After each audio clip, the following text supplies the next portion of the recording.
C'est un petit peu ce qu'on dit des fois, les cordonniers sont les plus mal chaussés. J'allais dire que j'ai jamais autant peu lu que depuis que je suis éditeur. C'est pas complètement vrai parce que je continue à lire. Mais effectivement, la lecture plaisir, ça j'en ai un peu moins. Et avec le jeu de rôle, c'est pareil. Le jeu de rôle plaisir, j'en ai un peu moins. Je vais effectivement tester beaucoup les jeux que je vais publier, les scénarios, beaucoup faire de démonstrations pour montrer ce qu'est le jeu. Donc je vais souvent jouer à Crime, à Wizin, à d'autres. Je joue quand même, mais effectivement pas autant que je voudrais et encore moins au nombre de jeux que je voudrais.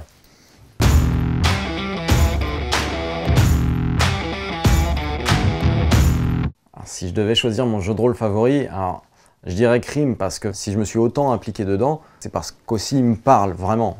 Maintenant, s'il faut trouver quelque chose d'un peu plus neutre, entre guillemets, je dirais des Genesis.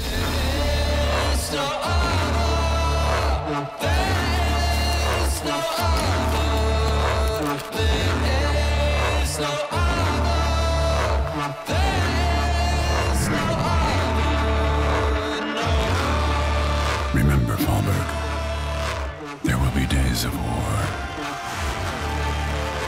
but there will come a day when we have to sacrifice everything. C'est vraiment mon coup de cœur de ces dernières années, pour plusieurs raisons. Éditorialement, c'est très très bien pensé.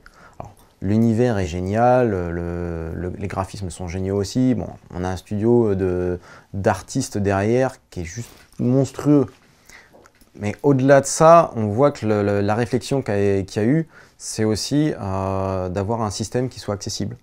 Donc on est sur un produit éditorial qui est vraiment ultra carré et bien pensé, et beau, agréable à lire. Enfin, voilà. C'est mon coup de cœur de ces dernières années, quoi.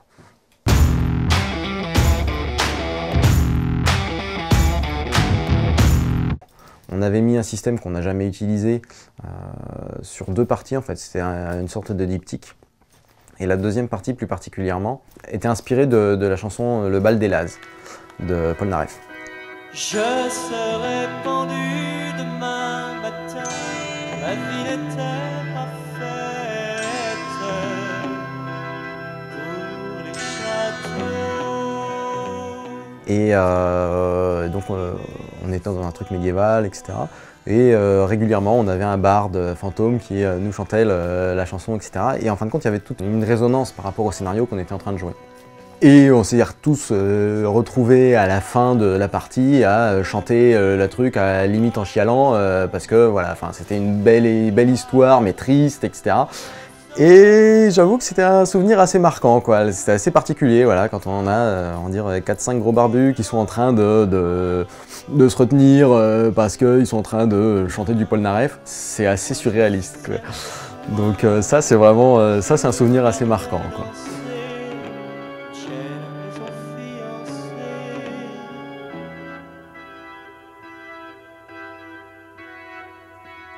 Et sinon, ouais, parmi mes meilleurs souvenirs de jeux de rôle, c'est quand j'ai fait de l'animation avec des jeunes qui n'avaient jamais fait de jeu de rôle, qui avaient coché cette activité-là sur un site pendant les vacances scolaires. Et c'est ultra frais.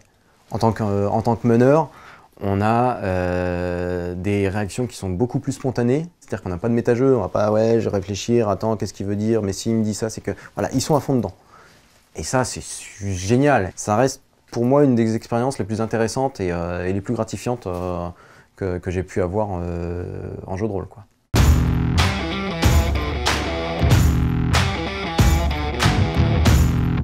Pour moi, le jeu de rôle, c'est un partage. C'est une mise en commun de quelque chose qu'on pourrait s'imaginer, qu'on pourrait faire tout seul, mais comme beaucoup de choses, c'est souvent meilleur à plusieurs. Ça fait une bonne punchline de fin, ça.